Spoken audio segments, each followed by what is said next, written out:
Muito bem, nós vamos retomar então o julgamento da pauta do dia 18 de setembro de 2020, da tarde do dia 18 de setembro de 2020, estando presentes os conselheiros Cláudio Andrade Camerano, Daniel Ribeiro Silva, Carlos André Soares Nogueira, Luciano Yoshihara Arcanjo Zanin, Nelson Kicho, Letícia Domingues Costa Braga, Eduardo Morgado Rodrigues e Luiz Augusto de Souza Gonçalves. Passemos ao julgamento então do item 148, Supermercado Paizão Limitada ME, conselheira Letícia.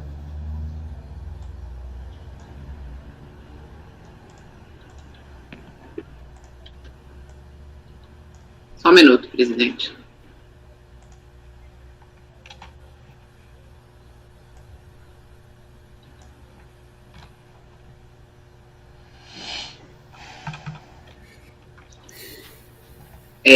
Bom, é um ADE, impugnação ao despacho decisório, por meio da qual a interessada foi excluída de ofício do Simples Nacional. Ela foi excluída porque faltava a escrituração do livro caixa, que não permitia a identificação da movimentação financeira, inclusive bancária.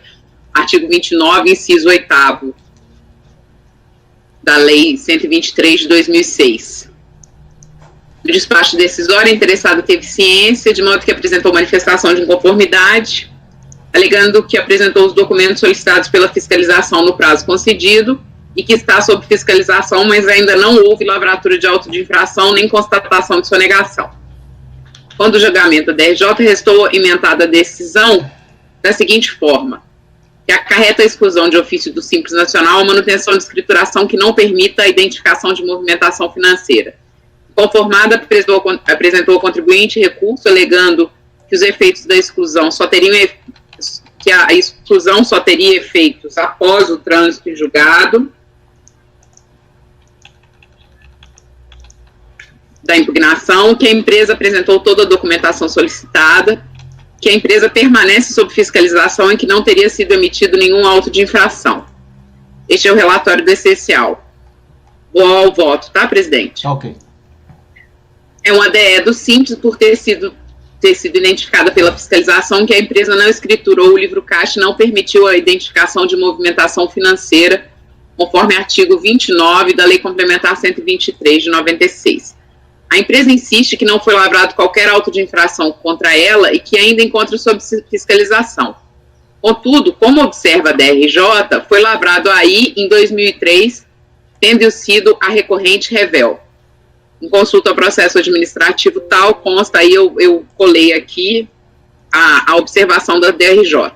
Argumenta ainda que o efeito da exclusão somente será considerado após o trânsito em julgado da impugnação. Aí eu estou citando a questão do tema 341 do STJ, falando que a exclusão ela tem caráter meramente declaratório, de modo que seus efeitos retroagiriam à data da efetiva ocorrência da situação excludente, que é o caso dos autos. Então, eu estou conduzindo meu voto, presidente, para negar provimento ao recurso, mantendo incólume a decisão da delegacia de origem, que lhe excluiu a recorrente a partir de 1º de janeiro de 2010. É como voto, presidente. Muito bem. Doutor Camerano. Acompanho a relatora, presidente. Doutor Daniel. Acompanho a relatora, presidente. Doutor Carlos. Com a relatora. Doutora Luciana. Acompanho a relatora, presidente. Doutor Nelson. Presidente, voto com a relatora. Doutor Eduardo. Voto com a relatora também. Também voto com a relatora, então temos por unanimidade de votos negar provimento ao recurso voluntário. Item 149, doutor Carlos André, Cremer, Indústria e Comércio de Malha Limitada. Presidente, esse aqui é um termo de indeferimento opção pelo Simples Nacional, né? Aqui a opção foi indeferida em razão da existência de débitos exigíveis e exercício da atividade vedada. Na manifestação de inconformidade, o contribuinte informou ter quitado os débitos que foram apontados no ADE, né? e alegou ter excluído do CNPJ a atividade econômica que seria vedada. E, além disso, asseverou não exercer a atividade vedada. E aí está um trecho aí da manifestação. Na primeira instância, a manifestação foi julgada improcedente e a razão apontada pela DRJ foi a existência de atividade impeditiva da opção pelo Simples Nacional no contrato social da contribuinte. E aí eu trago aqui um trecho da decisão. E no recurso voluntário, na essência, a contribuinte reitera que não exerce a atividade econômica impeditiva. Muito bem. Passando ao voto, veja que a única razão, né, que restou do julgamento de primeira instância foi a questão da atividade vedada. Eu destaco aí que a delegacia da Receita Federal em Blumenau teve oportunidade de se manifestar acerca das alegações da contribuinte, né, e manteve o ato administrativo tão somente por conta do registro de atividade vedada no contrato social, né? Então, eu destaco aí um trecho do despacho da DRF. Não houve, portanto, qualquer constatação de que a contribuinte exercesse de fato a atividade vedada. Então, nesse caso, eu estou aplicando o raciocínio jurídico da súmula CART 134, que, embora ela trate do Simples Federal, eu não vejo por que não se aplicar ao caso concreto, né? Então, a simples existência no contrato social de atividade vedada não resulta na exclusão do sistema simplificado. Então, eu voto por dar provimento ao recurso voluntário, tornar isso subsistente o termo de deferimento da opção pelo Simples Nacional.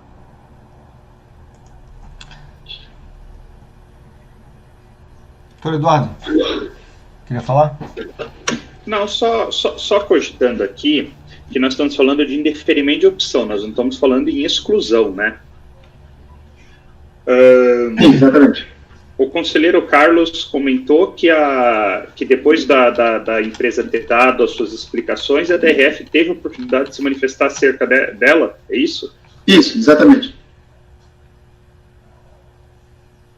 Porque, se eu não me engano, essa súmula que o conselheiro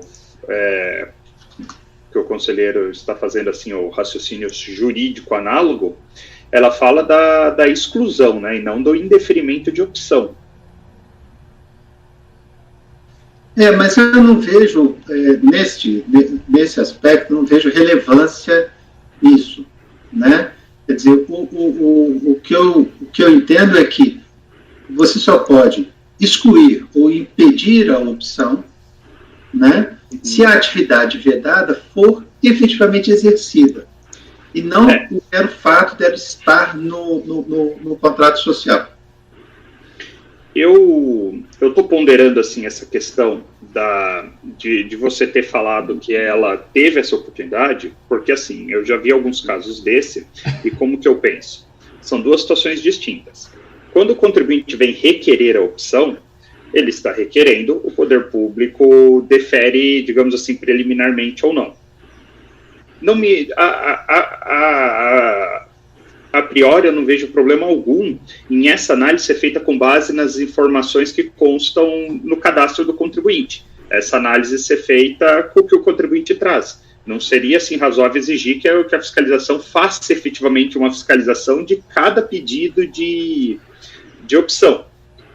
Então, nesse caso do indeferimento, me parece ok a fiscalização simplesmente negar porque no contrato social tem uma atividade vedada. Agora, quando você tem um contribuinte que já está no gozo do regime, já teve definida essa opção, e aí a fiscalização quer desconstituir isso através de uma exclusão, aí sim você precisa ter, digamos assim, um ato ativo de fiscalização maior para você poder falar, você efetivamente descumpre as regras, por isso eu estou te tirando a fruição desse regime. Então, a priori, eu não aplicaria essa regra de ter que demonstrar a efetivo exercício da atividade para o caso da opção, do indeferimento da opção. Só que me parece ter uma peculiaridade nesse caso, é isso só que eu estou pensando aqui. Exatamente, quer dizer, justamente por isso eu destaquei, porque a manifestação da DRF foi após as alegações da contribuinte, entendeu? E aí ela diz, no trecho que eu cito aqui, né, quanto à atividade econômica, de fato, houve alteração mediante DBE em fevereiro de 2010. Não obstante, a atividade continua relacionada na primeira alteração contratual juntada. Quer dizer, alguém parou para olhar. Não foi vamos dizer, um exame sucinto apenas da opção. Quer dizer, ela já foi feita após as alegações da contribuinte de que não exercia, de fato, aquela atividade vedada, né? Então, se fosse realmente, vamos dizer, como se fosse uma malha, né? Fez a opção e bate numa crítica e, não, olha, você tem aqui no teu cadastro, no teu contrato social, uma atividade que não pode, devolve. Mas essa manifestação da delegacia já foi após as alegações, né? Então, não houve uma preocupação da fiscalização em apontar que, efetivamente, ela exercesse, sequer de intimar ou juntar notas fiscais eletrônicas, enfim. Doutor Camerano. Então, só queria tirar algumas dúvidas. Eu acho que essa observação do conselheiro doutor Eduardo, ela tem uma procedência interessante, bem significativa. Uma coisa é você estar dentro do sistema com atividades vedadas em seu contrato social, várias, e a Fazenda tem que provar que você não exerceu ou exerceu. Isso é uma coisa. Outra coisa é quando eu vou entrar no sistema e de cara eu já estou impedido porque eu não poderia nem fazer a opção porque eu tenho uma atividade vedada no meu objeto social. É um indeferimento inicial. Eu não reúno os requisitos para entrar. Eu tinha débito, eu quitei, a atividade vedada estava lá no meu contrato. É o início da opção. Agora, só queria saber, doutor Carlos André, ele regularizou isso quando no prazo que ele foi de indeferimento da opção? Não, tanto que a DRJ mantém porque ele, no contrato social, permanecia com atividades vedadas. Então, eu acho que ele deveria regularizar isso aí nos prazos dos 30 dias do indeferimento, porque é o contrato inicial com o sistema. Ele não pode ter atividade vedada querendo ingressar no sistema. É diferente de eu estar lá dentro e ser excluído. Eu vejo que há uma certa distinção, inclusive na questão da súmula. Inclusive, se eu não me engano, não sei se é na Lei Complementar 123 ou uma resolução do Comitê Gestor, de que fala que, mesmo que tenha, somente existindo atividade impeditiva no contrato social, no objeto, já é condição suficiente para excluir, né? Eu acho que não é indeferir, não, acho que é para excluir. Não sei se está na Lei Complementar ou na resolução de um Comitê Gestor. Mas nesse caso específico aqui, eu entendo que ele, para entrar no sistema, a União não tem que ir lá ver se ele exerceu a atividade ou não, porque ele espontaneamente está indicando a atividade dele. E querendo ingressar no sistema, ele não pode, porque é uma atividade vedada. Então, eu acho que esse caso ele é bem diferente, sim, de eu estar lá dentro e ser excluído. Essas são essas considerações que eu queria fazer. Eu acho que as colocações do conselheiro Camerano estão perfeitas, né? Provocado pela manifestação do conselheiro Eduardo, né? Apesar de que a peculiaridade desse caso, viu, doutor Eduardo, que o senhor levantou, o doutor Carlos André colocou, a peculiaridade, a única peculiaridade que poderia ensejar, e está ensejando a discussão, é que a administração ela teve a oportunidade de se manifestar acerca do porquê que não incluiu o contribuinte. É claro que, como falou o doutor Camerano, o contribuinte deveria ter alterado seu contrato social, já de partida, já quando ele recebeu a negativa da sua inclusão, né? Era a obrigação dele fazer isso, né? Enfim, só isso que eu queria colocar. Não sei se eu esclareci ou confundi mais ainda.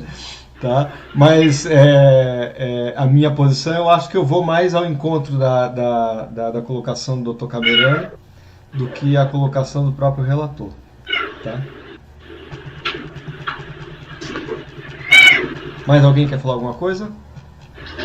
Na manifestação de inconformidade dele, ele fala que ele alterou o objeto social.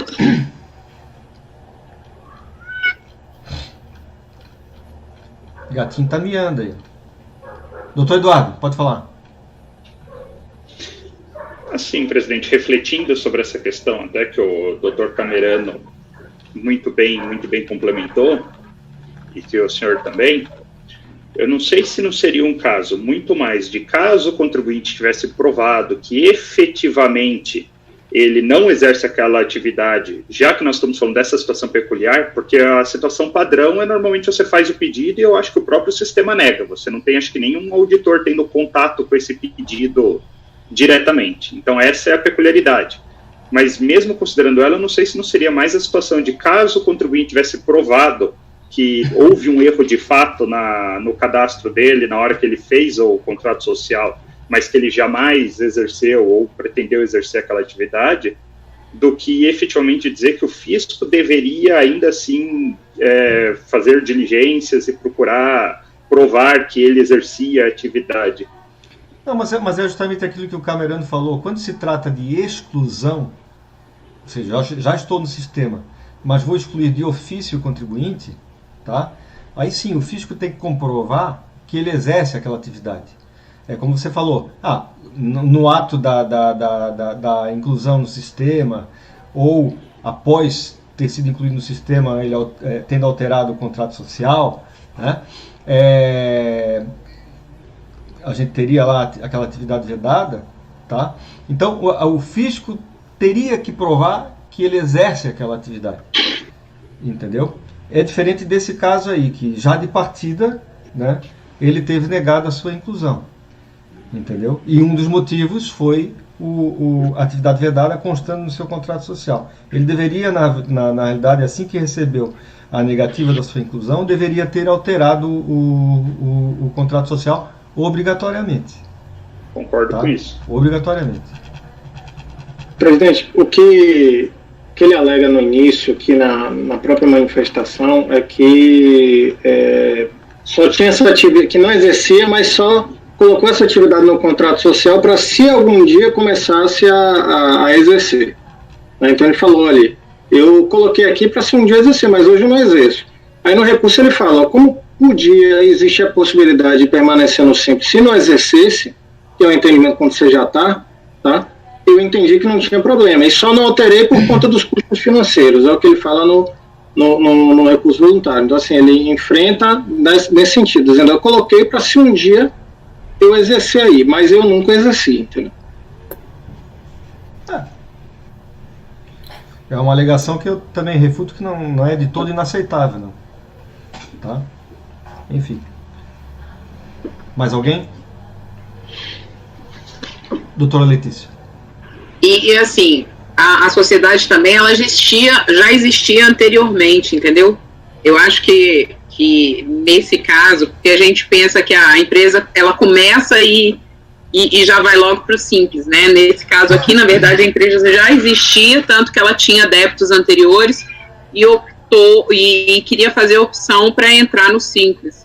Eu acho que não mudaria o voto do relator, não. Tá ok. Podemos passar a votação então, gente? Doutor Camerano.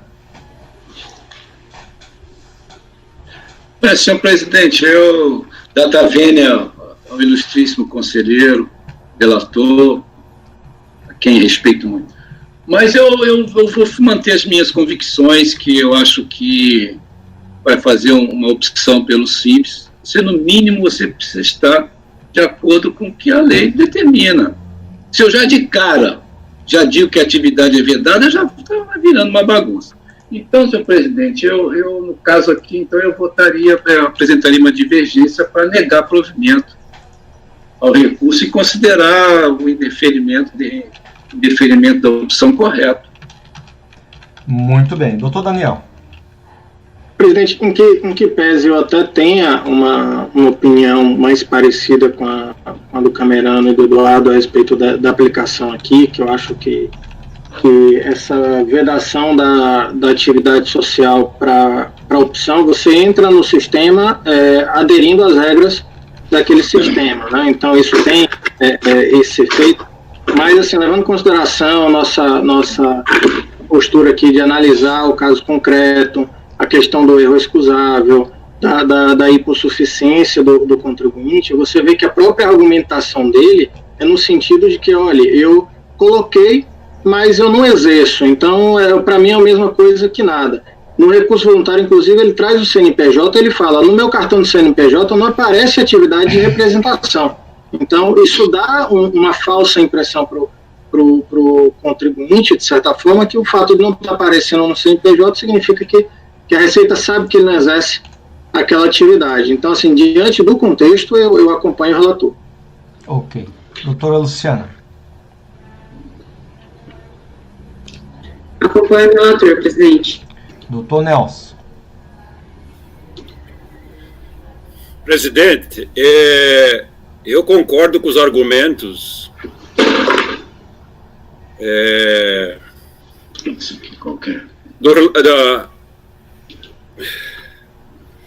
dos colegas que entendem que há uma diferença. Quando ele está no sistema, a Receita tem que fazer prova para sair, para tirar o cara.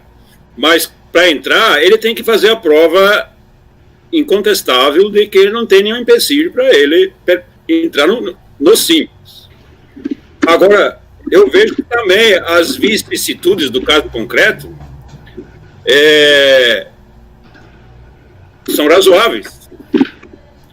Se ele diz que realmente essa representação ele não exerce, e nós vivemos num contexto econômico muito difícil, nós não podemos fechar empresas, não podemos que ele despeça, vamos dizer, feche postos de trabalho, etc.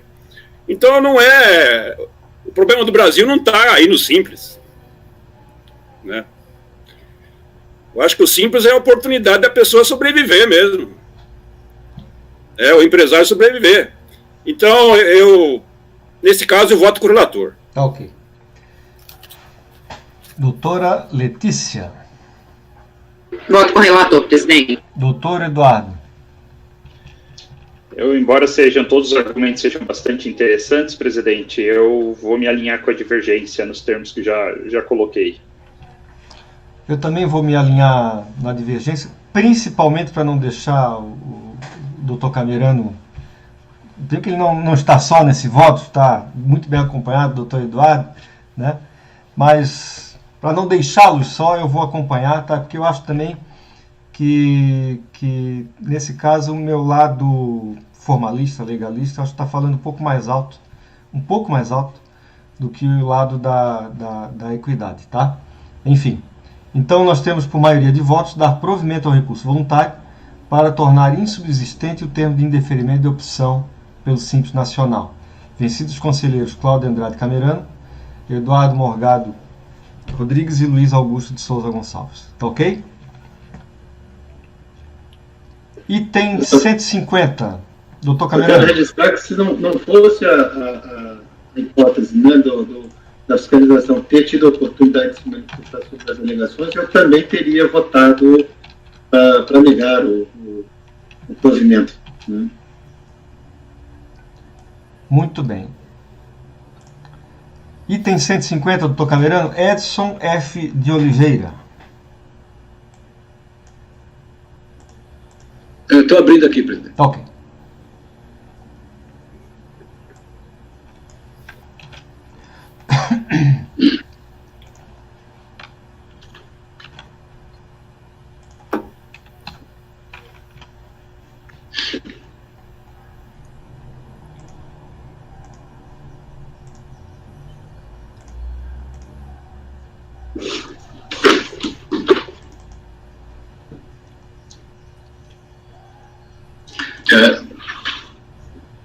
Muito bem. O interessado, aqui no relatório, o interessado ingressou em 15 de julho de 2013 com o pedido de inclusão do Simples Nacional, protocolado em 19 de julho, por ter feito anteriormente, por opção sua, uma exclusão equivocada, mas que vem cumprindo com suas obrigações pelo sistema. Quase 4 anos depois, por meio do despacho decisório, de 30 de janeiro de 2017, a DRF de Limeira indeferiu o pedido. É isso a conclusão.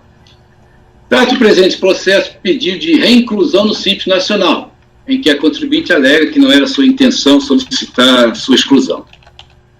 Fundamentos. A contribuinte protocolou em 19 de julho de 2013 pedido de inclusão retroativa no Simples Nacional. No portal do Simples Nacional consta que a sua exclusão foi feita por opção, em 8 de 1 de 2013, com efeitos retroativos ao início do ano calendário de 2013. A exclusão por opção é prevista nos artigos 30 e 31 da Lei Complementar, com efeito a partir do início do ano calendário, quando efetuada no mês de janeiro, né? Então, tem aqui o artigo 73 da exclusão do Simples Nacional, da resolução do Comitê Gestor número 94, regulando aí a questão dos efeitos, né? A exclusão do Simples Nacional, mediante comunicação, né? Dar-se-á por opção a qualquer tempo. Agora, se ele comunicar no próprio mês de janeiro, aí já a partir do 1º de janeiro daquele ano ele já sai. E a partir de 1º de janeiro do ano calendário subsequente, se comunicado nos demais meses, como foi o caso aqui. Parece que ele comunicou nos demais meses, foi lá para sair no outro ano. Caso a contribuinte houvesse desistido da exclusão ainda no mês de janeiro, poderia ter feito nova opção dentro daquele mês. Porém, findo aquele prazo, a exclusão tornou-se definitiva. Desta forma, a exclusão da contribuinte foi feita em cumprimento à legislação que rege o Simples Nacional, não tendo sido encontrado motivo legal que embase sua reinclusão. Então, propuseram aí um deferimento, pedido de reinclusão do Simples Nacional. Contra esse despacho, a interessada apresentou manifestação alegando que procurou a agência da Receita Federal para orientações, pois não era sua intenção sair do sistema, que, na verdade, a exclusão não teria sido feita pela contribuinte, que vem recolhendo seus impostos por esse sistema normalmente. A decisão de piso, proferida pela DRJ de Porto Alegre, né? Lá em 2017, considerou improcedente a manifestação da interessada. Ela disse aqui o seguinte: aí ela alega aqui que fica rebatendo a acusação a alegação da recorrente de que ela não teria dado causa ao pedido de exclusão. Aí ela diz aqui que é exigido um controle de acesso, onde o usuário deverá utilizar um certificado digital, o código de acesso, e o próprio contribuinte do seu pedido de inclusão retroativa inicial, com sua assinatura, com reconhecimento de firma, admite que for responsável pelo pedido. Então fica se batendo aqui na questão de se pediu ou não, se foi ele ou não. Então está aqui o quadro aqui dizendo que foi um erro do contribuinte, né? O próprio contribuinte também foi um erro dele, aqui teria colocado lá que não teria causado isso, mas foi provado que foi um erro dele mesmo. Assim sendo, não há como prosperar qualquer alegação que não houve a intenção do contribuinte ser excluído simples ou o seu desconhecimento sobre o fato. Aí, o DRJ cita aqui o comitê, a resolução do Comitê Gestor número 94, que já foi citada lá no despacho decisório, né? Muito bem. E na leitura, então, dessa resolução, a DRJ, então, diz que não encontra possibilidade legal de reinclusão retroativa, porque o que ele quer é uma reinclusão retroativa, porque ele pediu a exclusão após o mês de janeiro, né? Acerca do protesto do contribuinte que nos anos subsequentes ficou impedido de fazer o seu pedido de inclusão do Simples Nacional, porque apresentava pendências pela falta de entrega de declarações, não encontramos nos autos nenhuma evidência destas tentativas frustradas. Contudo, esclareço que a demora no julgamento do processo não exibe o sujeito passivo da responsabilidade de manter os livros, documentos, pagamentos e declarações relacionados aos fatos veadores que está sujeito. Com deferimento do seu próprio pedido de exclusão do Simples Nacional, como visto acima, não restaria outra alternativa ao contribuinte que a de recolher os tributos na sistemática devida e, estando quites com suas obrigações, poderia sem problema solicitar a reinclusão do Simples Nacional nos anos subsequentes.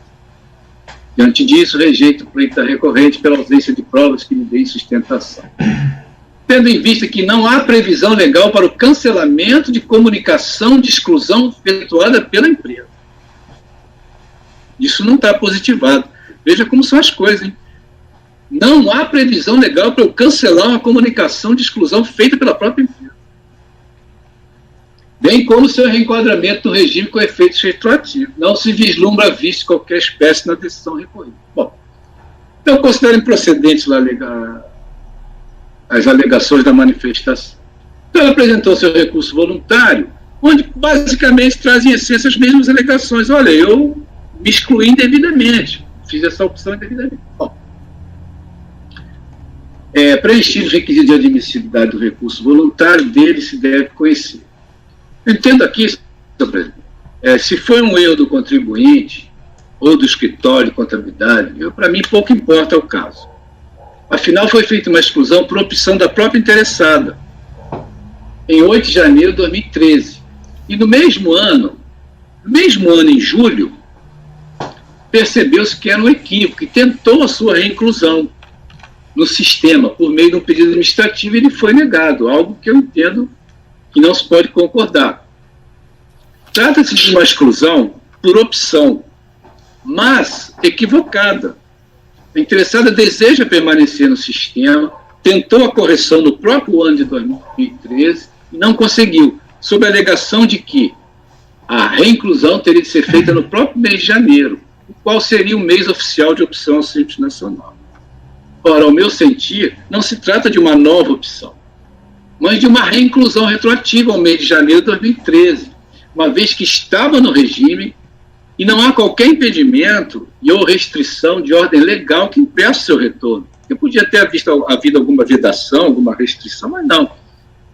A solução dada ao caso pela DRJ, ao não permitir a reinclusão retroativa por falta de previsão legal, não me parece adequada.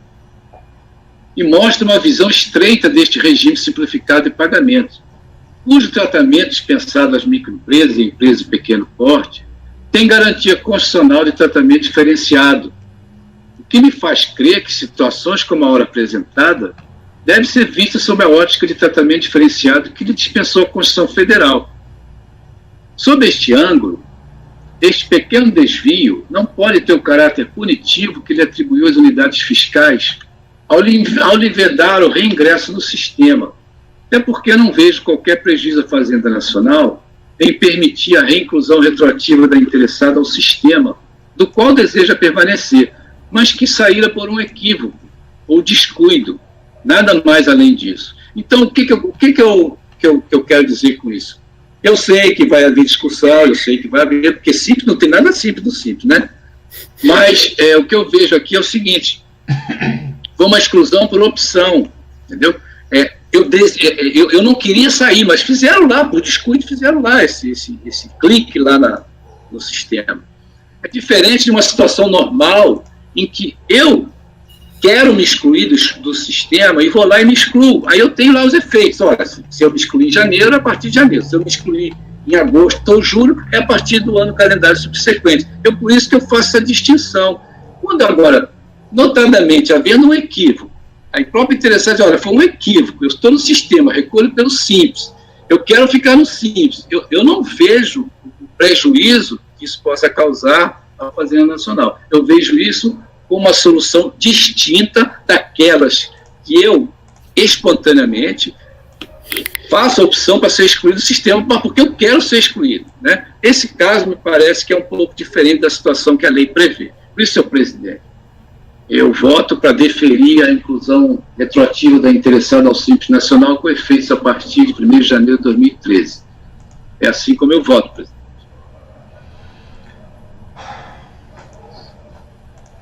Muito bem. Doutor Daniel, queria falar. Presidente, que pese normalmente eu concordo e acompanho com o Camerano, principalmente nesses casos de Simples, como ele próprio disse, isso daí provavelmente vai dar algum tipo de discussão, né? Eu acho que tem um motivo sim para vedar essa inclusão retroativa, porque senão a Receita fica sem controle algum. Imagine só, você pede a exclusão em janeiro, passa o ano todo sem recolher no regime de lucro presumido nada, e chega lá no final do ano e fala, eu quero incluir de forma retroativa. Não tem nenhuma prova nos autos de que o contribuinte continua recolhendo no Simples durante esse período. O que tem apenas é um documento do ano de 2012, ou seja, um ano antes do pedido de exclusão dele. Tá? Então, assim, até porque ele não poderia entrar no sistema e continuar gerando DAS a partir do pedido, do momento em que ele fez o pedido de exclusão. Então, assim, e por outro lado também, não tem nenhum fundamento, ao meu ver, do contribuinte, de forma clara, assim, para demonstrar que foi um erro de fato. Né? Então, ele pediu a exclusão em janeiro, não estava recolhendo no Simples, porque não tem como recolher, você não tem como acessar o portal nem emitir o DAS, porque você entra pela sua senha. Aí chega em julho, 7 meses depois, já no segundo semestre, você fala, não, agora eu quero entrar no Simples e quero entrar de forma retroativa. Eu acho que precisa ter um controle nisso. Há um prejuízo, sim, para fins de fiscalização. O que aconteceria se a Receita fiscalizasse ele no período? Ia fiscalizar por qual regime? Simples ou lucro presumido? Enfim, eu discordo um pouco da condução do voto do relator nesse ponto aqui, em razão dessas argumentações aqui que eu trouxe. Conselheira Letícia. Presidente, eu acho que se até o ato administrativo, que é um ato plenamente vinculado, tem a sua anulabilidade por questão de vício de vontade, imagine o particular, que os atos do particular, todos aqueles atos do particular, eles podem ser feitos no limite da lei, ao contrário dos atos administrativos. Tudo que não há previsão na lei é permitido. Então, se no ato administrativo a gente consegue anulá-lo, por que num ato com vício de vontade você não vai poder anulá-lo? Concordo totalmente com o Camerano e assim, que fiscalize da forma como deve fiscalizar, pelo Simples. E é um interregno que não é tão significativo assim, esse arrependimento eficaz, né? Que pague com multa ou juros, enfim, o que fosse, que nesse interregno ele não conseguiu recolher pelo Simples. Mas eu não tenho dúvida, por essas questões do ato administrativo e o ato do particular, a questão da legalidade do ato administrativo ser vinculado, então eu não tenho a menor dúvida. Doutor Eduardo estava balançando a cabeça, queria falar alguma coisa? Microfone.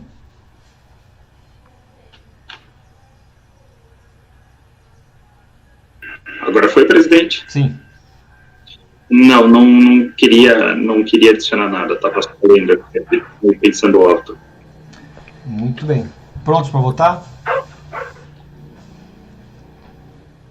Doutor Camerano, queria falar?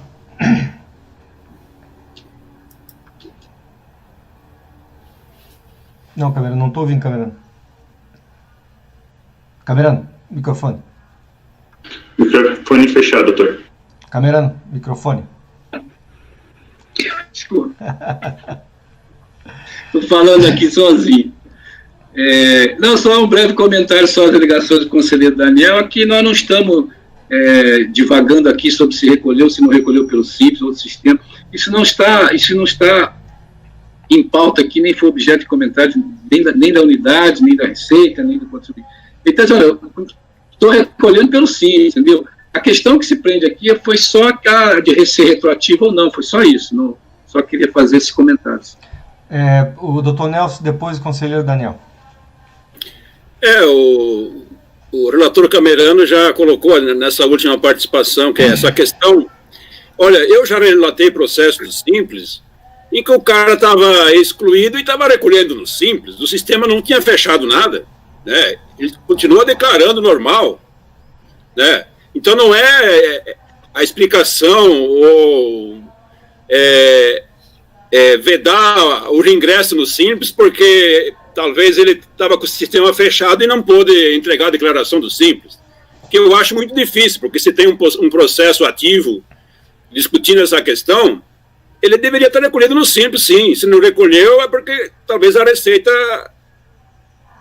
em tese, talvez tenha complicado, mas eu acho que ele recolheu, sim. E mesmo que não tenha recolhido, isso não desabona e não interfere na questão de se reconhecer retroativamente que ele permaneça no Simples, porque ele sempre foi do Simples.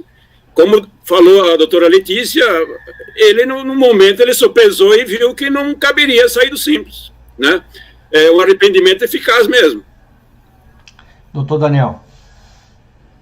Presidente, veja só, ele iniciou a atividade em 2012, certo? Então, assim, para não parecer que ele estava no Simples a vida toda e agora, por um erro, ele foi lá e fez a opção. Ele fez o pedido de opção para o Simples em junho de 2012, certo? Então, ele tinha acabado de ingressar no sistema.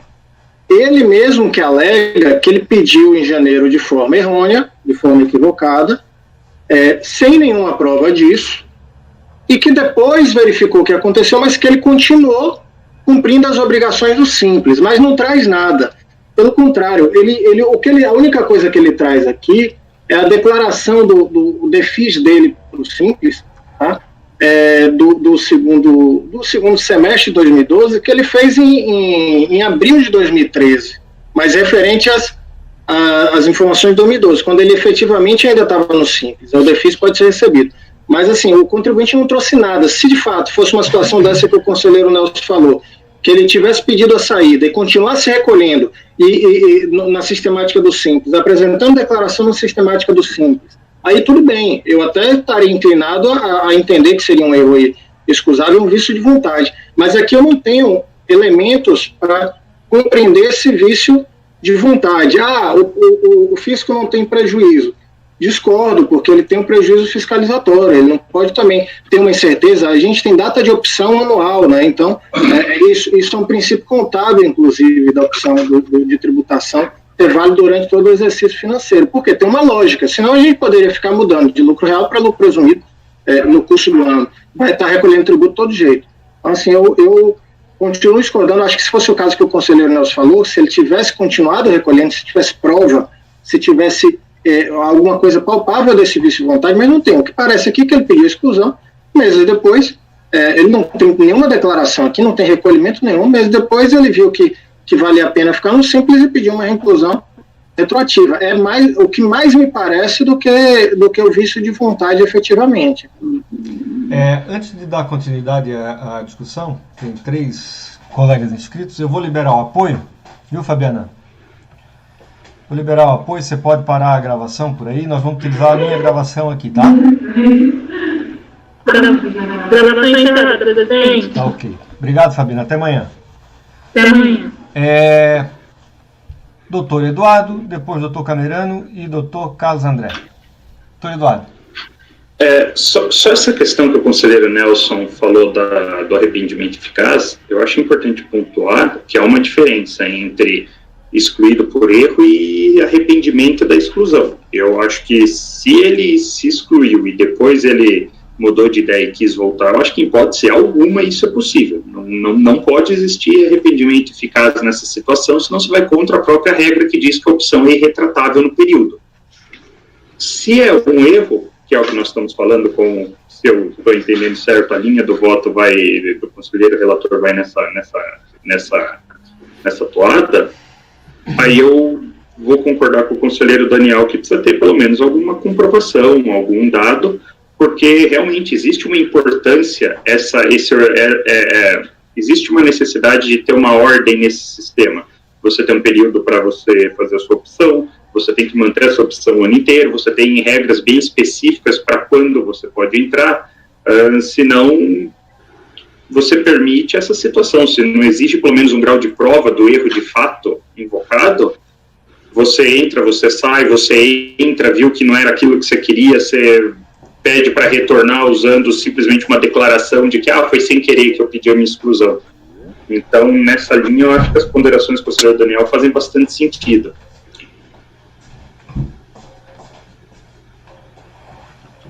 o presidente sumiu? O presidente foi fechar a porta da sacada para não Desculpa. não interferir no som ambiente. Doutor Camerano. Senhor presidente, eu não vou ficar aqui fazendo réplica nem tréplica de nada. Tá? Eu já julguei milhares de processos de simples sem qualquer exagero. É a primeira vez que eu vejo uma situação dessa. Primeira vez. Uma opção, uma exclusão equivocada por parte do próprio interessado, feito 6 meses depois. Essas ilações de que estaria se aproveitando do sistema, eu confesso que eu não vejo o comportamento da interessada aqui no processo. Ela ficou recolhendo pelo simples, ela disse isso, e ninguém provou o contrário, entendeu? O que eu quis mostrar aqui no meu voto é que eu vejo situações distintas entre eu fazer uma exclusão equivocada e eu fazer uma exclusão espontânea porque eu desejo sair do sistema, aí eu cumpro aquelas regras lá. Agora, eu fiz uma exclusão equivocada e estou querendo ingressar de novo, porque foi um equívoco. O tratamento que dá a lei aqui, eu vejo assim. Vocês sabem que eu acho que essas microempresas têm um tratamento diferenciado e eu vejo que no caso que a lei prevê aqui, opção em janeiro ou retroativa, é aqueles casos em que, olha, quero sair do sistema, vou migrar para outro sistema. Então tem ali as regras, tem os efeitos, aquela coisa toda. Agora, eu acho que é muito normal porque aconteceu um equívoco aqui. E eu confesso que eu não vejo como não dar a ele a inclusão retroativa, tá? Fazendo essa distinção que eu falei, mas não vou ficar aqui também cansando os senhores com repetições de acusação. Doutor Carlos André.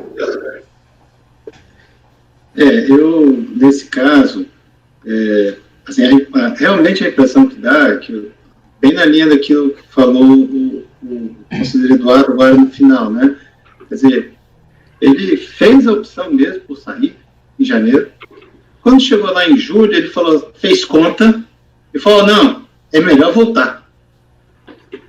É melhor voltar. É melhor o simples do que outro sistema, né? Então, eu não vejo nenhum elemento que possa dizer assim, o que houve foi um lapso, né? O que houve foi um arrependimento mesmo, né? Em determinada altura ele falou assim, olha, não é fiz a opção errada lá atrás, né? Vamos tentar dizer que a gente fez um erro aqui e tal, e vamos tentar retroagir. E aí, a distinção que eu fiz no caso anterior, né? Por que eu acho que o conselheiro Daniel tem razão no prejuízo para a fiscalização?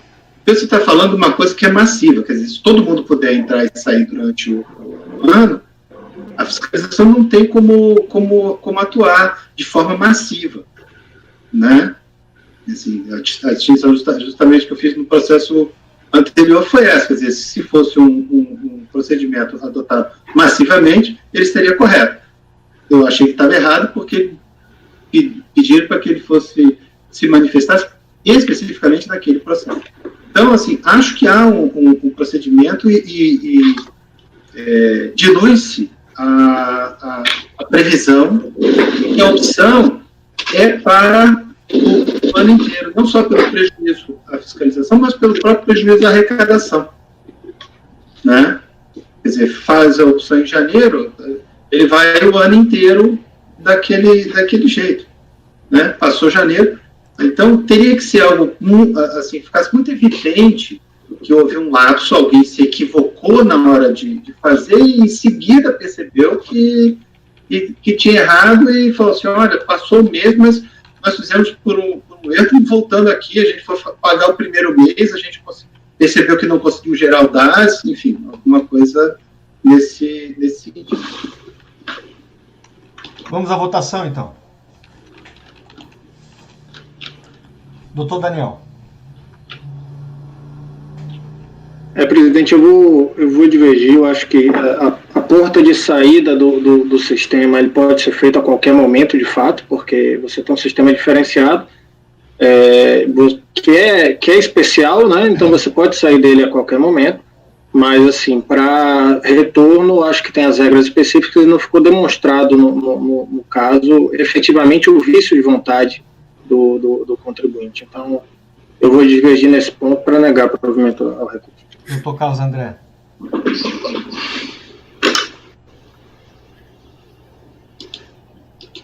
Com a divergência. Doutora Luciana.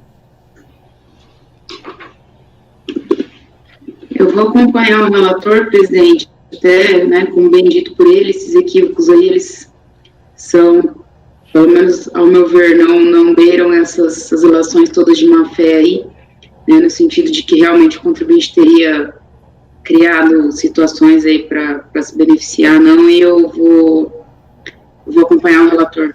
Doutor Nelson. Presidente, eu já falei, eu voto com o relator. Doutora Letícia. O relator, presidente. Doutor Eduardo. Eu vou com a divergência, presidente. Olha, doutor Camerano, com dor no coração, muita dor no coração, o senhor está me entendendo? Eu sou obrigado a votar com a divergência. Sou obrigado em termos, né? Mas a minha consciência me manda, determina que eu vote com a divergência. Claro, presidente. O senhor está me entendendo? Olha, isso aqui de simples não tem nada, vai aparecer diversas situações aqui. Eu não estou para ver uma situação que vai aparecer aqui, cada um de nós vai ter uma posição diferente. É verdade, é verdade, é verdade. De simples não Eu tem vi nada. o presidente coçando a careca ali há 2 minutos. Voto. Não, mas eu vou na mesma linha do que foi colocado, principalmente pelo conselheiro Daniel e pelo conselheiro Carlos André. E aí, aqui, está falando mais alto é o faro fiscal, né? Os muitos anos de fiscalização, de auditoria, né? Diferentemente do conselheiro Camerano, que vê o bem em tudo, e nisso ele está completamente certo, né? Cada um tem o seu passado, né, presidente? Cada um tem o seu histórico profissional. O senhor garimpando as empresas, não é? Fiscalizando. Meu histórico profissional foi outro, presidente. É um outro viés. É que a gente que já viu muita maldade nesse mundo, né, Casa? É verdade. Fica calejado e desconfiado. Tá entendendo? Então, eu, com muita dor no coração, eu voto com a divergência. Tá não bom? sinta, não sinta. Então aqui nós temos por voto de qualidade, vejam só, né? Por voto de qualidade, negar provimento ao recurso voluntário. Vencidos os conselheiros Cláudio Camerano, Luciano Zanin, Nelson Kischel e Letícia Braga. Designado para redigir o voto vencedor, você, doutor Eduardo.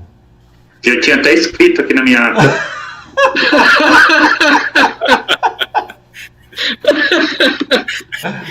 Ok? Muito bem. Vamos ao item. Fechar com chave de ouro agora os 3 últimos processos. O doutor Carlos André. Vamos ao item 151. Primeiro, Paulo Sérgio Frutuoso.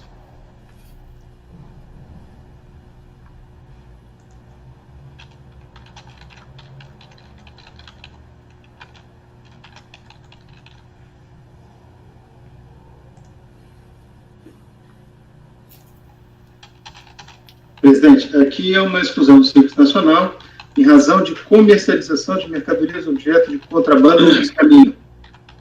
Né, o contribuinte, na manifestação de conformidade, alegou em síntese que a exclusão retroativa do Simples Nacional violava princípios e disposições constitucionais. A DRJ julgou improcedente a manifestação. No recurso voluntário, o contribuinte apenas alegou ofensa a princípios constitucionais e homologação tácita das apurações feitas com base no Simples Nacional. Então, a matéria fática aqui, né, se comercializava, se não comercializava, então não é controversa. Então, se formos direto ao voto, né, esse é o primeiro ponto que eu destaco. né, que a matéria fática é incontroversa nos presentes autos. Em apertada síntese, a recorrente não pôs em questão a constatação feita pela autoridade administrativa da Secretaria de Estado de Fazenda de Santa Catarina, né, quando foram apreendidas em seu estabelecimento mercadorias objeto de contrabando que eram mantidas em estoque para fins de comercialização, né. Então, primeiramente, escapa da competência dos julgadores abrandar, que é a expressão que ela usa, né, ou afastar a aplicação da norma legal de exclusão de ofício em razão de alegações de cunho principiológico, né, conforme a súmula CARF número 2. Né. A norma de exclusão em questão, ao contrário do que foi alegado pelo recorrente, não prevê um ato discricionário, ao contrário, trata-se de um ato vinculado. Em outras palavras, uma vez constatada a ocorrência da hipótese de comercialização de mercadoria objeto de contrabando ou descaminho, deve ser a norma individual e concreta de exclusão do Simples Nacional. Então, não há essa possibilidade de juízo de oportunidade e conveniência por parte da autoridade administrativa. O legislador também não deixou margem à aplicação por parte da autoridade administrativa de gradação dessa regra. Não há, portanto, qualquer hipótese de autoridade administrativa abrandar, novamente, ou deixar de aplicar a norma legal. Também não exige a norma legal em questão que a autoridade administrativa demonstre que se trata de uma prática reiterada. Né? Embora a matéria prática não esteja em questão, né? Quer dizer, houve a apreensão, né? Mas não há necessidade de se demonstrar a prática reiterada. E aí eu volto à redação do artigo 29 da Lei Complementar, em que o legislador, quando exige que a prática seja reiterada, ele o faz de forma expressa, né? Como tem lá no inciso 5, no inciso 11, no inciso 12, né? E lá o parágrafo 9º que diz o que se considera prática reiterada. Então, vê-se que lá no inciso 7, comercializar mercadorias objeto de contrabando ou descaminho, não há essa exigência. Né? Muito bem. Nesse sentido, a jurisprudência do Conselho, eu trago aqui alguns precedentes. Quanto aos efeitos retroativos do ato declaratório, já é aquele voto já conhecido, que a própria legislação prevê, né, que a exclusão se dê a partir do mês em que constatada a ocorrência da atividade que é vedada. Né? Eu sempre coloco isso dentro do contexto do lançamento por homologação do artigo 150 do CTN. Então, presidente, tendo em vista as matérias que foram colocadas para cognição aqui nessa segunda instância, eu voto por negar provimento ao recurso voluntário e manter incólume, para usar a expressão da doutora Letícia, o ato declaratório executivo de exclusão do Simples Nacional. Alguém quer fazer alguma consideração? Uma dúvida? Passemos à votação, então, doutor Camerano.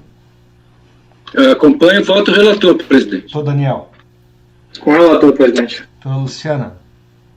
Acompanho o relator, presidente. Doutor Nelson.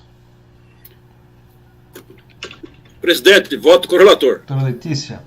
Com o relator. Doutor Eduardo.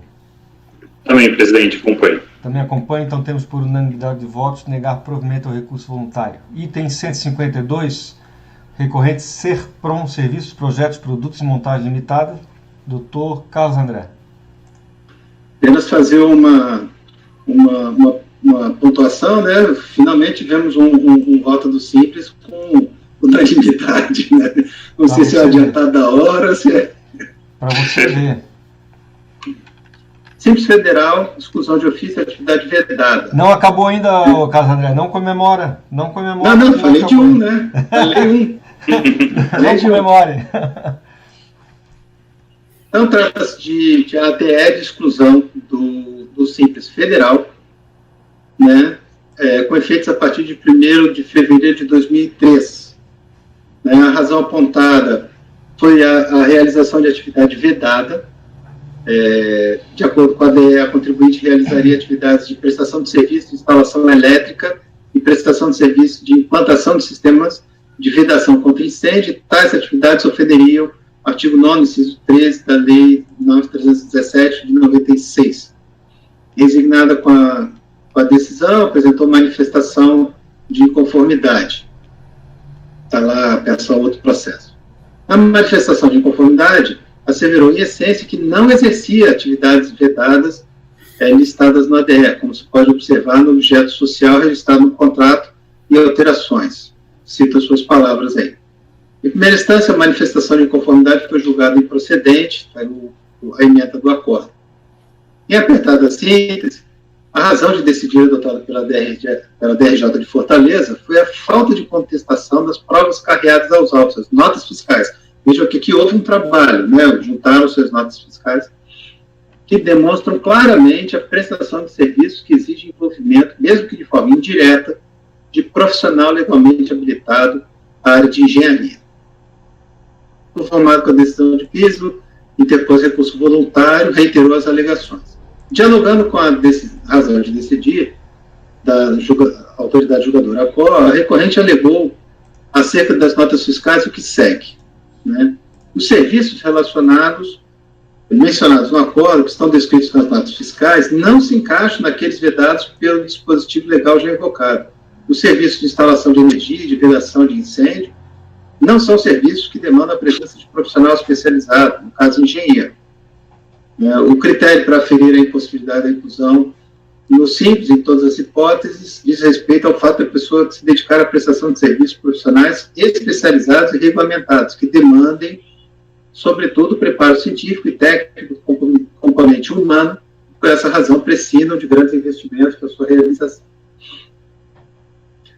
A recorrente tem por objeto social aqueles já descritos nessa peça recursal. Quanto à decisão de piso, alegou que essa teria se afastado da busca da verdade material e corrido de cerceamento de defesa. Não teria sido dada oportunidade de novas provas. Muito bem, no voto. Conforme relatado na espécie, a questão controversa é se a contribuinte realiza, de fato, atividades que eram vedadas às empresas optantes pelo Simples Federal nos termos da lei. A fiscalização juntou diversas notas fiscais para dar suporte à alegação de que a contribuinte exerceria as atividades de prestação de serviço, instalação elétrica e de sistema de vedação. Né? Aqui o artigo 9º, a vedação, tem que, no caso, a fiscalização não se desincumbir do ônus probatório que lhe recai sobre os ombros. Compulsão dos autos, verifique que as descrições dos serviços prestados nas notas fiscais são demasiado genéricas para que se possa concluir, além de qualquer dúvida razoável, que a atividade exercida de fato pela contribuinte seria exclusiva de engenheiro ou assemelhada à engenharia. Seria preciso trazer aos autos os contratos ou outros elementos probatórios que detalhassem a prestação do serviço de forma a comprovar a tese da RFV. Importante destacar que nos trata aqui de um procedimento eletrônico de batimento de informações constem no cadastro da pessoa jurídica. Novamente, eu faço a mesma distinção, né? Trata-se de procedimento fiscal que resultou em representação para exclusão da contribuinte. A fiscalização, portanto, teve a oportunidade de buscar elementos de prova para dar suporte às suas conclusões. Não se está aqui a dizer que a contribuinte não tenha realizado atividades exclusivas de engenheiro ou de outra profissão regulamentada. Apenas os elementos de prova juntados aos autos não são suficientes para concluir que a contribuinte tenha, de fato, realizado atividades vedadas. Uma vez que não se comprova, é de se concluir que a mera realização de atividades de instalação elétrica de sistemas de vedação não configura óbice a opção pelo Simples Federal. Aí eu trago algumas decisões aqui do CARF em relação a essa tese, né? Então, em conclusão, voto por dar provimento ao recurso voluntário para tornar insubsistente o ato declaratório de exclusão do Simples Federal. Muito bem. Alguém quer fazer alguma colocação? Alguma dúvida? Passemos à votação, então. Doutor Camerano. Senhor presidente, o homem que comandou a fiscalização em Florianópolis, participou de Brasília os procedimentos de fiscalização, conhece como ninguém os procedimentos de fiscalização. Eu vou usar discordar do voto do conselheiro Carlos André nesse aspecto procedimental. eu adoto as razões dele, voto inteiramente com ele, presidente. Muito obrigado, conselheiro. Doutor Daniel. Com o relator, presidente. Doutora Luciana. Acompanhe, presidente. Doutor Nelson. Presidente, eu voto com o relator. Doutora Letícia. A matéria não tem súmula, não? Carlos André? Súmula? Acho que não, posso até olhar. Mas... Tem uma lá de assistência técnica lá, parece que tem uma súmula lá. É porque eu não me lembro de ter achado uma que fosse específica desta atividade especificamente, né? Mas posso olhar. Tem, viu, Nelson? O que tem são várias decisões da Câmara Superior, várias decisões da Câmara Superior, nesse mesmo sentido aqui, tá? Que tratam do caso de empresas de instalação, de manutenção, de informática ou de máquinas, equipamentos, etc. e tal. Tá? Mas eu me refiro a uma súmula, tem uma súmula, não sei se é 47, alguma coisa lá. Eu acho que até pode ter algo semelhante. Da instalação de equipamentos? Eu estou fazendo alguma confusão, mas parece que tem uma súmula. Né? Mas Okay. Tudo bem, a matéria aí acho que é pacífica. Ok. Doutora Letícia. Com o relator, presidente. Doutor Eduardo. Com o relator. Também voto com o relator, então temos por unanimidade de votos dar provimento ao recurso voluntário para tornar insubsistente o ato declaratório executivo de exclusão do Simples Nacional. Finalmente, item 153, recorrente Vitrotec, Indústria e Comércio Aéreo. Vitrotec. Só quero fazer um registro, viu, doutor Camerano, que ao comandar ali a fiscalização da delegacia, tive enorme dificuldade em chegar próximo à qualidade com que o nosso atual presidente comandou aquele serviço. Veja só. Sim, com certeza. É, verdade. E a gente tem que ouvir isso no final de tarde, né? Que coisa. Vamos lá.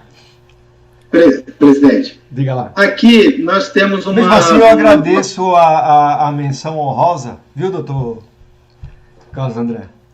Tenho certeza que o senhor me sucedeu, né, de forma galharda, né? Mesmo porque o senhor foi meu chefe enquanto eu era delegado da Receita em Florianópolis e eu não iria colocar qualquer um na chefia, não é verdade? Eu sempre me cerquei dos melhores, não é verdade? Sim, sempre tem uma exceção para confirmar a regra.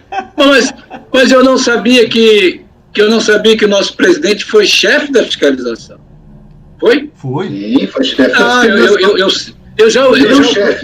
Eu o conheci como delegado. Não. Então, eu externo aqui os meus votos de um excelente também na área da fiscalização, doutor nosso presidente. Eu não sabia disso, presidente. Tem que chamar. Tô Camerano, corrigir. Tô Camerano, eu já fui chefe até do atendimento, doutor Camerano. Eu queria só fazer uma colocação.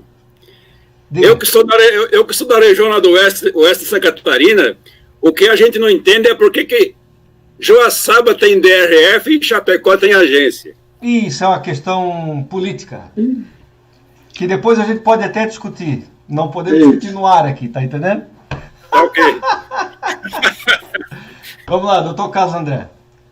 Presidente, aqui nós temos uma questão preliminar de competência para apreciar. Ok. Aqui é um lançamento de IPI, né, relativo aos anos calendário 2012 a 2014, com de R$19 mil de mais juros e multa qualificada.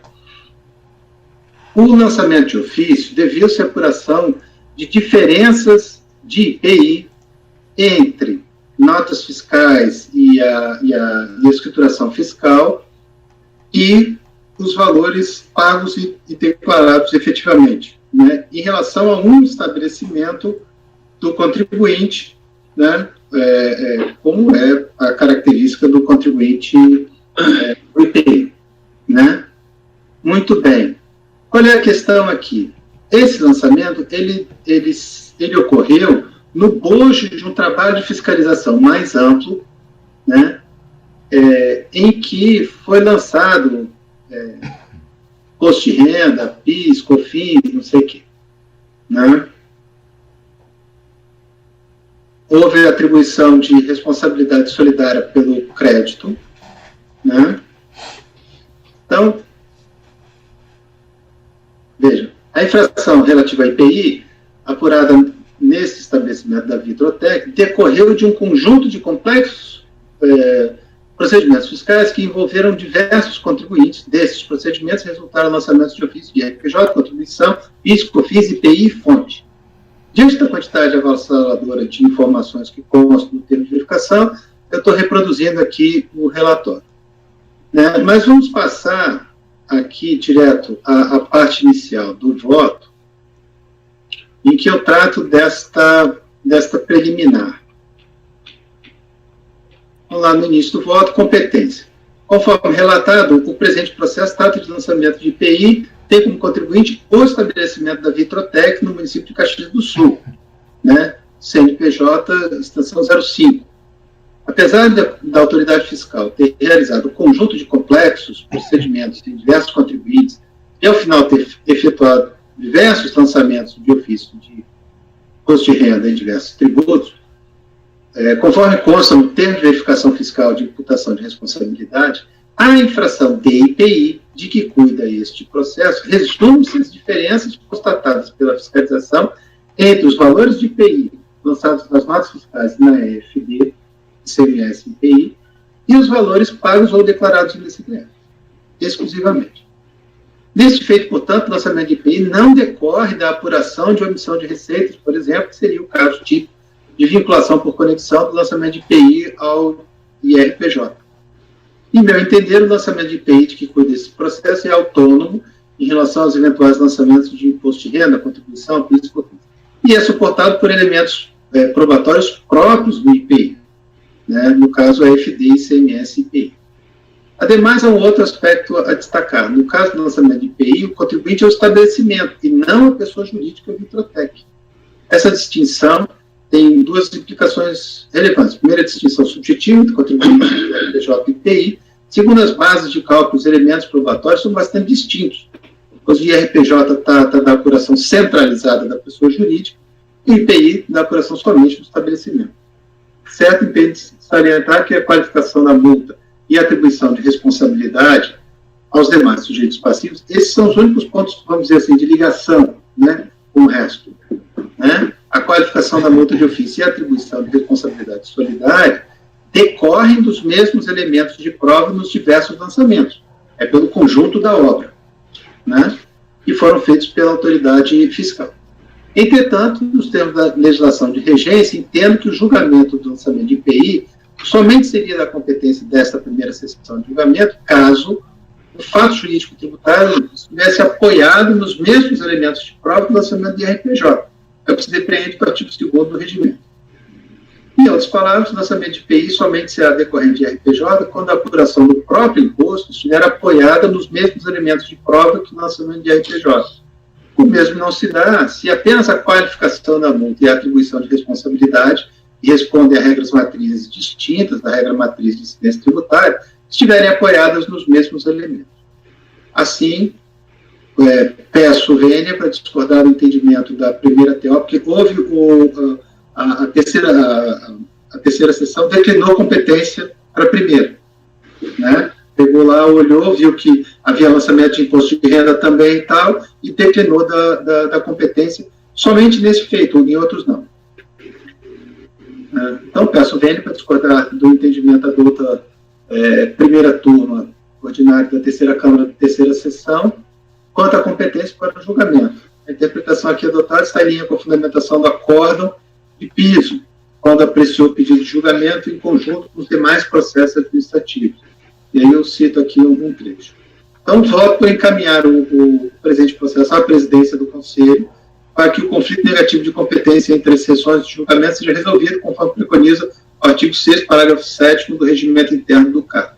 Nem sei se é exatamente assim que se encaminha, mas o voto é esse, né? Quer dizer, declinaram a competência para a primeira sessão e eu entendo que é da terceira. Muito bem. Esse caso é diferente daquele que a gente havia conversado, né, Carlos? Aqui tá, meu entendimento, pelo menos, é óbvio, tá bem mais... Não, aquele que nós conversamos, eu só vou trazer em novembro. Isso, novembro. Aqui está bem mais claro, né, que a origem do lançamento do IPI decorreu de diferença entre aquilo que estava lançado nas notas e aquilo que está registrado na contabilidade. Acho que foi isso pelo que eu entendi, né? Então... Entre a escrituração fiscal e a DCTF. Né? Isso. Então, realmente, não tem nenhuma vinculação em termos de elementos de prova com o lançamento de RPJ, né? Concordo com o relator, a princípio, a priori, concordo com o relator. Não sei a opinião dos demais. Alguém tem alguma opinião divergente? Não.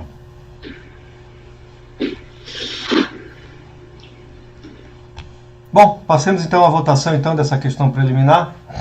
Doutor Camerano. Eu acompanho o voto do relator. Inclusive, doutor Carlos, nós já fizemos um processo, né, presidente, ano passado, no primeiro ano que eu entrei daquele do outro contribuinte também, que a terceira sessão tinha mandado o processo para a minha relatoria, por questão de competência, era de PIS e COFINS, e nós julgamos para retornar para a terceira sessão, que era deles lá. Então, eu posso recuperar essa parte final do texto ali, não sei se o presidente tem, mas eu posso te mandar, se você quiser. Se tu tiver mais à mão, é melhor, tá? Mas, tá, eu te envio, então, caso André. O que vai ficar pendente, só para a gente complementar, é assim, claro, se a turma decidir dessa forma. Sim, claro. Né, na realidade, nós vamos baixar uma resolução aqui, não é acordo, é resolução, declinando da competência do julgamento do processo para a terceira sessão de julgamento, tá? E aí depois, a partir dessa decisão, o processo é encaminhado para a presidência do CAF, tá? Eu acho que nós encaminhamos direto para a presidência, presidente. Isso aí... Porque já veio...